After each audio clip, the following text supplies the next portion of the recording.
السلام علیکم ورحمت الله وبرکاتہ. ماشاءالله نن په قرآن کلاس د تیمرګری هغه ډېر کامیاب وچلیدو. د 2000 نه زیات نارینه او د هغې سره دغه شانې زنانه چې وو نو هغه په دې په قرآن کلاس کې شریکې شوې او د تلاوت قرآن کریم او د درس حدیث نه علاوه د مولانا اسماعیل صاحب درس قرآن چې وو نو هغه نن واقعي زړه راښکونکی او ډېر د درد نه ډک درس قرآن و.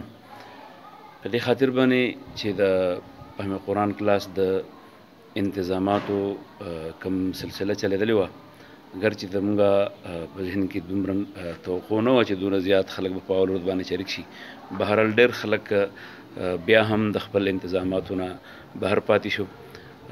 سبا دپاره به انشاءالله چونکې د دې کلاس تعداد به د دې نه ډېر وي، په دې وجه باندې د منتظمینو دپاره هم دعا به کوو چې الله تعالی هغوی له د خپل صلاحیتونو بروی کار راوستو په نتیجې کې د بهتر انتظاماتو توفیق ورکړي او عام ولس ته هم دعوت ورکوو چې هغوی په ګڼ تعداد کې سبا د خپل وعدې مطابق هر ملګری د 15 نورو ملګرو سره په دې کې شریک شي.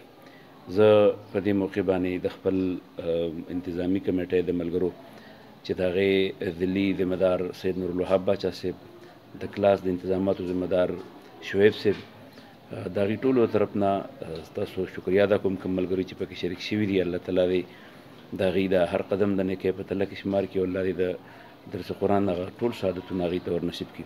چې کومو خلکو اراده کړې الله تعالی دې هغوی د عملي کولو توفیق ورکړي. چې کومو خلکو ته نن خبرداری میلاو شو، الله تعالی دې د هغوی ټولو ته د سباني کلاس او په نور کلاسونو کې شرکت توفیق ورکړي. اشتهاري کم سوشل میډیا باندې کوم ملګرو مهم وچلاو یا زموږ نور ملګرو کوم اشتهارات وچلول، د ټولو شکریه هم ادا کوو، ورسره دعا هم کوو چې الله تعالی والا د هغې په دنیا آخرت بدلې ورکړي. جزاکم الله. سبا بیا ستاسو منتظر یو د ریسټ هاوس ګراونډ تیمرګرۍ په غټ تیار کړی شوي پنډال کې د فهم قرآن کلاس تیمرګرۍ دپاره پخپله خپل بچي، خپل بچیانې، خپل د کور نور افراد چې دي په دې کلاس کې شریک کړي. جزاکم الله.